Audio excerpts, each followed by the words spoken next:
Hello friends, welcome to Secret of Samayal. இன்னைக்கு நம்மளோட சேனல்ல நாம பார்க்க போறது ஒரு சூப்பரான கீமா ரெசிபி. இது வந்துட்டு நான்வெஜ் இல்ல, இது வந்துட்டு சோயா கீமா மசாலா. ஆனா நீங்க சொன்னா கூட யாரும் கண்டுபிடிக்க மாட்டாங்க இது நான்வெஜ் இல்ல அப்படின்னு சொல்லிட்டு. அந்த அளவுக்கு சூப்பரா ஒரு நான் வெஜிடேரியன் ஃபிளேவர்ல சூப்பரா இருக்கும். சப்பாத்தி, ரோட்டி, ரைஸ், தோசை, இட்லி எல்லாத்துக்குமே சூப்பரான ஒரு காம்பினேஷனா இருக்கும் இது.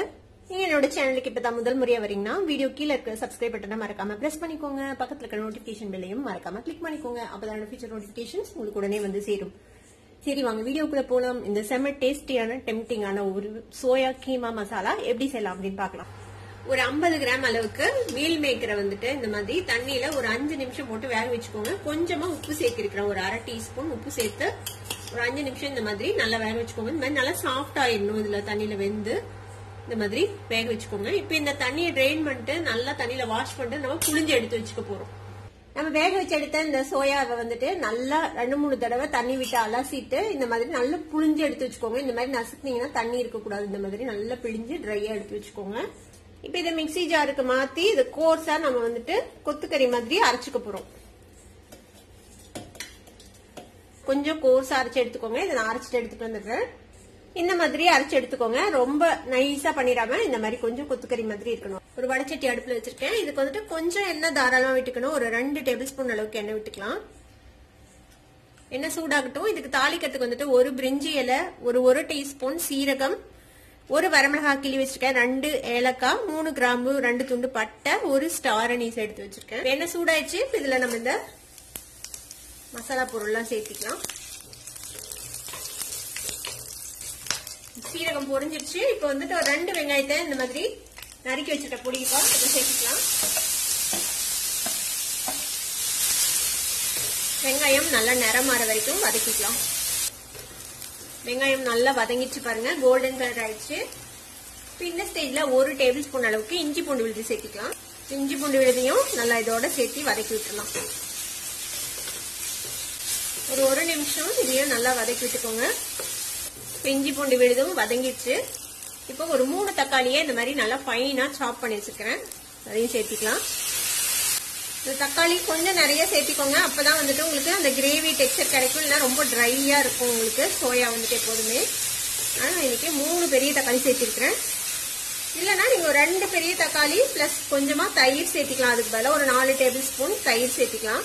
ஒரு தக்காளி குறைச்சிட்டு. நான் இன்னைக்கு தயிர் சேர்த்த போறது இல்ல, முழுக்க தக்காளி தான் சேர்த்திருக்கிறேன். தக்காளி சீக்கிரமா வதங்கறதுக்காக கொஞ்சமா உப்பு சேர்த்திக்கலாம். இந்த மசாலா தேவையான அளவுக்கு உப்பு இப்பயே சேர்த்திடுறேன்.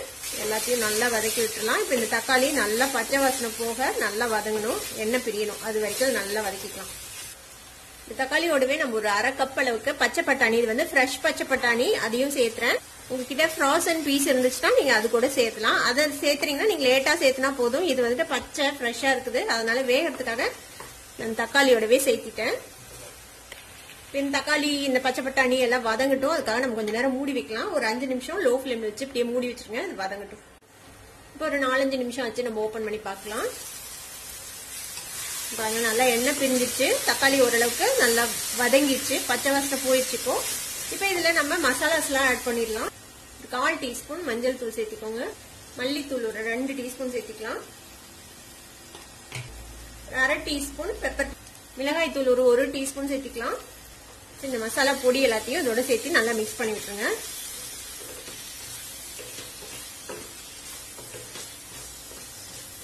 இதுவும் நல்லா பச்சை வாசனை போக வதங்கணும், நல்லா வதக்கி விட்டுடலாம்.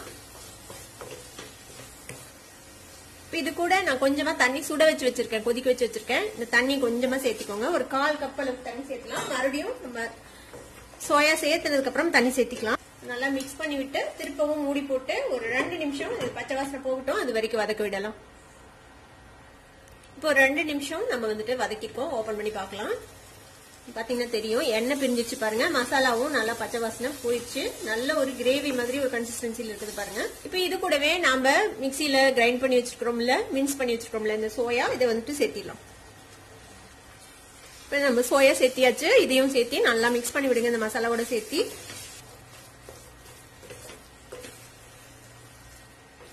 இப்ப இது கூட நான் வந்துட்டு தண்ணி சுட வச்சு வச்சிருக்கேன். ஒரு கப் அளவுக்கு தண்ணி. இந்த தண்ணி இதுல சேர்த்திடலாம். நல்லா மிக்ஸ் பண்ணி விடுங்க. இப்போ இது வந்துட்டு ஒரு 10ல இருந்து 15 நிமிஷம் இது வந்து லோ ஃப்ளேம்ல வச்சுட்டு இப்படியே வேக விட போறோம் நம்ம மூடி போட்டு.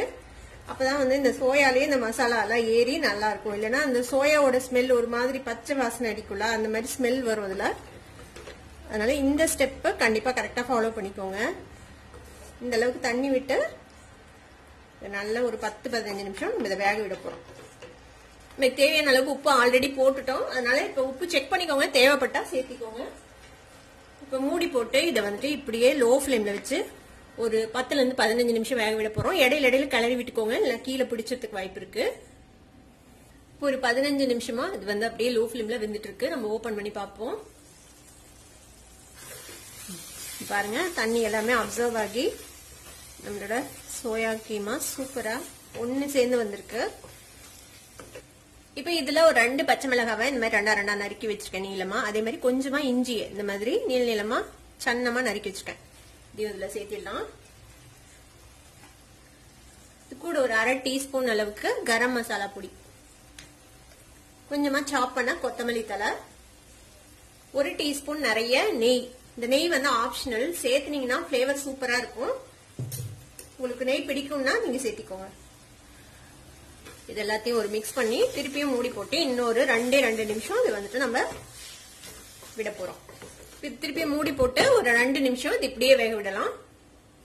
இன்னொரு 2 நிமிஷம் நம்ம வந்துட்டு அப்படியே வேக விட்டுருக்கோம் லோ ஃப்ளேம்ல. ஓபன் பண்ணி பார்ப்போம். பாத்தீங்கன்னா தெரியும், சூப்பரா எண்ணெய் பிரிஞ்சு டெம்டிங்கான ஒரு சோயா கீமா மசாலா ரெடி ஆயிடுச்சு. அவ்வளவுதான், அடுப்பை ஆஃப் பண்ணிடலாம். அட்டகாசமான ஒரு சோயா கீமா மசாலா இப்ப ரெடி ஆயிடுச்சு. இது வந்து சப்பாத்தி, ரோட்டி, நான், இல்ல இட்லி, தோசை, ரைஸ் எது கூட வேணாலும் நீங்க வச்சு என்ஜாய் பண்ணலாம்.